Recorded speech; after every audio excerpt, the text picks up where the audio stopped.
Hello students, मैं हूं ननली और आज हम बात करेंगे चैप्टर 5 फुटप्रिंट विदाउट फीट।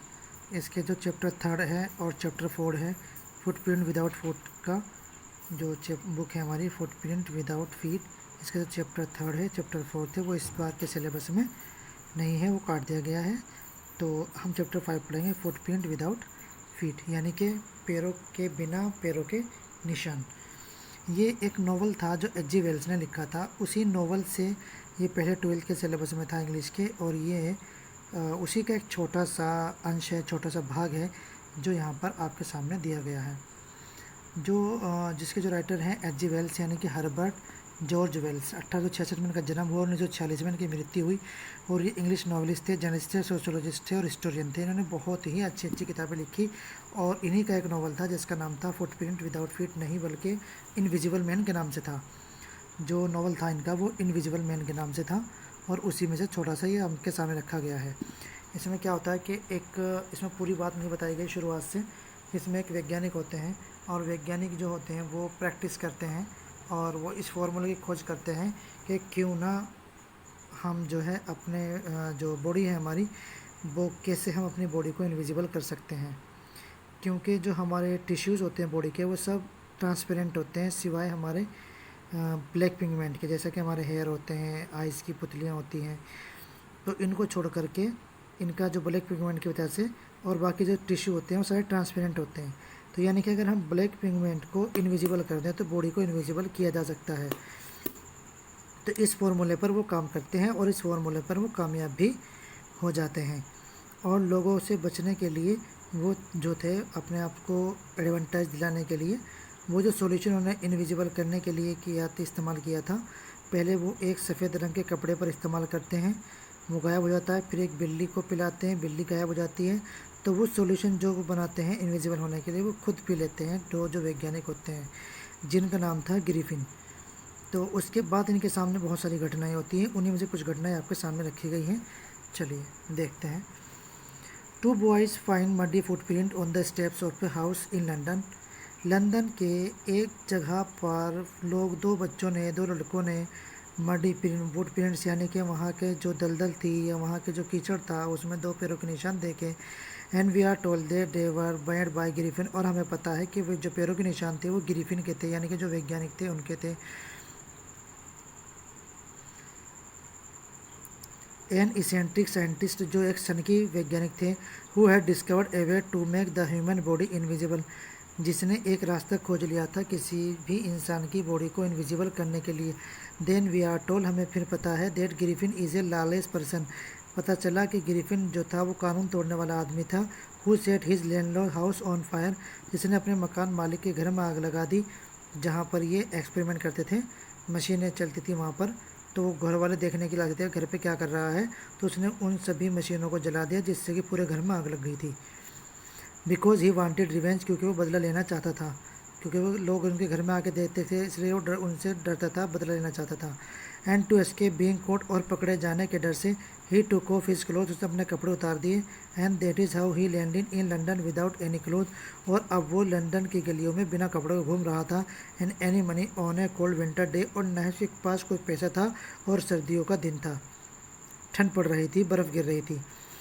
जो बर्फ़ सड़कों पर जमी हुई थी, चलने से उसके पैरों के निशान भी वहाँ पर बन रहे थे। He went into a big London store for warm, और वो गरमाई के लिए लंदन के एक स्टोर बन गया, एक बड़ा डिपार्टमेंटल स्टोर होता है, इस तरह विशाल मेगा मार्ट होता है। ही ब्रोक ओपन बॉक्सेस, उन्होंने डब्बे खोले। And put on warm clothes, और गर्म कपड़े पहने। हैड फूड, खाना खाया। And went off to sleep, और सोने के लिए चला गया। अनफॉर्चुनेटली, दुर्भाग्यवश, व्हेन ही वोकअप, जब वो जागा, the store had already open, वो स्टोर पहले ही खुल चुका था। When the store assistant chased him, और जब दुकान के नौकरों ने उसका पीछा किया, he had to take off his clothes once again to escape them, और उसने उनसे बचने के लिए फिर से कपड़े उतार दिए। अब कपड़े उतारने से क्या मतलब था? कपड़े उतारने से मतलब ये था कि कपड़े उतारते ही इनविजिबल हो जाता था, और जब तक कपड़े पहने रहता था तो कपड़े दिखाई देते रहते थे, दिखता रहता कि हाँ कोई आदमी है। लेकिन जैसे ही कपड़े उतारता था, कपड़े उतारते ही वो गायब हो जाता था। Next he went to a theatrical company, और वहाँ पर एक नाटक कंपनी में पहुँचा। And came out of a little later wearing bandages around his forehead, dark glasses, और थोड़ी देर बाद जब वो बाहर आया तो उसने अपने चेहरे पर चारों तरफ गोल गोल पट्टियाँ बांधी हुई थी और एक काला चश्मा लगाया हुआ था, फॉल्स नोज नकली नाक लगाई हुई थी, बिग बशी साइड विस्कर्स और साइड में कनौती कानों के पास जो बाल होते हैं बड़े बड़े वे लगाए हुए थे, यानी लार्ज हेड, एक बड़ा हेड ओढ़ा हुआ था। ही अटैक द शॉपकीपर, उसने दुकानदार पर को धोखा दिया एंड स्टोल हिज मनी, और उसके पैसे चुरा लिए। He wanted to get away the crowded London, और वो लंदन में घूमना चाहता था। So he took train village to Iping, उसने आइपिंग की विलेज की तरफ एक गांव की तरफ एक ट्रेन पकड़ी। जबकि सही बात यह है कि वो आइपिंग गांव में इसलिए गया था ताकि वो अकेला रह सके, अपना एक्सपेरिमेंट कर सके। दूसरा एक्सपेरिमेंट ये करने के लिए कि मैं अपनी बॉडी को विजिबल कैसे कर सकूं। ये एक्सपेरिमेंट करने के लिए उसको एकांत चाहिए था जहाँ पर लोगों को उसकी नज़र उस पर ना पड़े, इसलिए वो चाहता था कि कहीं ऐसी जगह जाऊँ जहाँ पर मुझे ना देखा जा सके। आइपिंग गाँव में सर्दियों के मौसम में आवाजाही कम होती थी, लोग बहुत कम आते थे, तो इसलिए उसने सोचा कि वहाँ पर जाकर मैं आराम से रह सकता हूँ। He book 2 rooms of a local inn, उसने लोकल इन यानी कि वहाँ पर एक होटल जो था उसमें 2 कमरे बुक किए। However the arrival of a stranger at Iping had set all tongue wagging, यानी कि वहाँ पर आना उसके लिए एक विचित्र आदमी था। उसको देखकर लोग आपस में अलग अलग तरह की बातें करने लगे। Griffin made it clear to the inn keeper's wife that he did not wish to be disturb, और ग्रिफिन ने मकान का जो मालकिन थी यानी कि होटल की जो मालकिन थी जिसका नाम था मिसिस जैन था उसका नाम, उसको बता दिया था कि मैं नहीं चाहता कि कोई मुझे डिस्टर्ब आकर करे। सून, थोड़ी देर बाद Griffin ran out of money, Griffin की पैसे ख़त्म हो गए। And he decided to rob the clergyman, और उसने वहाँ का पादरी के पैसे चुराने की कोशिश की। क्लर्जीमैन पादरी।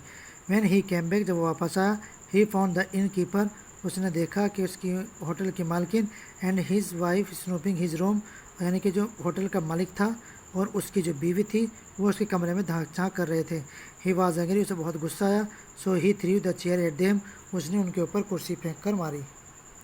जबकि बात ये थी कि जब वो जा रहे थे वहाँ पर दोनों मियाँ बीवी, तो उन्होंने देखा दरवाज़ा खुला हुआ है, और दरवाज़ा खुला हुआ है। जब उन्होंने अंदर जाकर देखा कि कमरे में कोई नहीं था और जो उसके कपड़े थे सारे बेड पर पड़े हुए थे और कपड़े ठंडे हो चुके थे, तो इसका मतलब ये था कि जब ठंडे हो चुके थे उसका मतलब काफ़ी देर से वो कपड़े उतारे हुए थे। और तभी वो कमरे के अंदर आता है, कपड़े पहनता है, तो ये कहते हैं कि तू के अंदर कैसे आया, हमें तो दिखा तू अंदर आता हुआ। तो अपने आप को बचाने के लिए वो उनके ऊपर उनका फर्नीचर वगैरह जो था वो फेंकता है। The people at Iping were sure that Griffin was the man behind the theft of the clergyman's house, जबकि आइपिंग गांव के लोग सब ये मानते थे कि जो पादरी घर पर चोरी हुई है वो उसी आदमी ने की है, ग्रिफिन ने।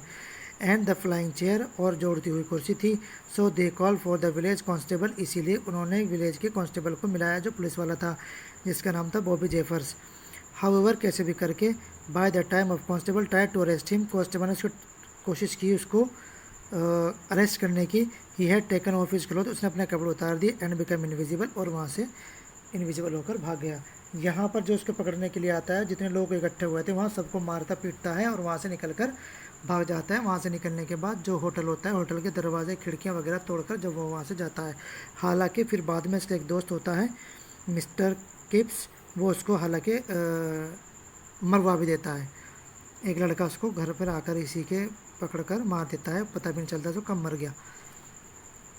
The theme of the story is misuse of science, theme है इसकी देखिएगा, यानी कि इसकी थीम ये है कि साइंस को कैसे गलत इस्तेमाल किया जा सकता है।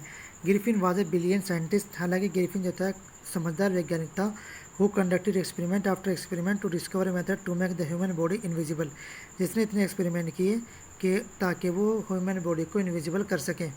When he finally discovered the method, जब उसको अंत में पता चला तो उसने फार्मूला खोज लिया। ही बिकेम लॉलेस, वो कानून तोड़ने वाला बन गया। Because he knew that he could not be caught, क्योंकि उसे पता था कि वो पकड़ा नहीं जा सकता। He burnt down his landlord house to take revenge for evicting him from the house, और उसने जो मकान मालिक था उसके घर को भी आग लगा दी कि वो उसकी देखभाल करते थे, उसकी ताक झाँक करते थे, उसको निकालने के लिए कहा था। ही स्टील्स फूड, उसने खाना चुराया। एंड क्लोथ, कपड़े चुराए। From a London store, London के एक स्टोर से। And shares his cloth to escape the chasing shop assistants, और जब लोग उसको पकड़ने के लिए भागे तो उसने अपने कपड़े उतार दिए। He takes off cloth from a theatrical shop, उसने वहाँ पर कुछ कपड़े लिए नाटक कंपनी से। एंड हर्ट द शॉपकीपर, और शॉपकीपर को मारा। And run off his money, और उसके पैसे लेकर वहाँ से भाग गया। वंस इन आइपिंग, आइपिंग गांव में ही रिमेन्स अनफ्रेंडली एंड डिस्टेंट, लोगों से दूर रहता और लोगों से दोस्ती भी नहीं करता था। When he runs out of money, जब उसके पैसे खत्म हुए, ही स्टिल सीज, उसने फिर से उस पैसे चुराए। And when the village constable tries to arrest him, और जब विलेज के गांव के कॉन्स्टेबल ने उसको गिरफ्तार करने की कोशिश की, he sheds his cloth once again and flees, उसने अपने कपड़े फिर से उतारे और भाग गया। Although Griffin discovery is a breakthrough in science, हालांकि उसका एक्सपेरिमेंट जो था साइंस में बहुत ही कामयाब था। He does not use it for the benefit of the Mankind, उसने इसका इस्तेमाल लोगों के भलाई के लिए नहीं किया। He uses it to exploit unsuspecting citizens, उसने वहाँ पर उनका इस्तेमाल किया लोगों को परेशान करने के लिए, उनसे मजे लेने के लिए। ठीक है, तो ये चैप्टर था, उम्मीद है आपको समझ में आया होगी। थैंक यू, धन्यवाद।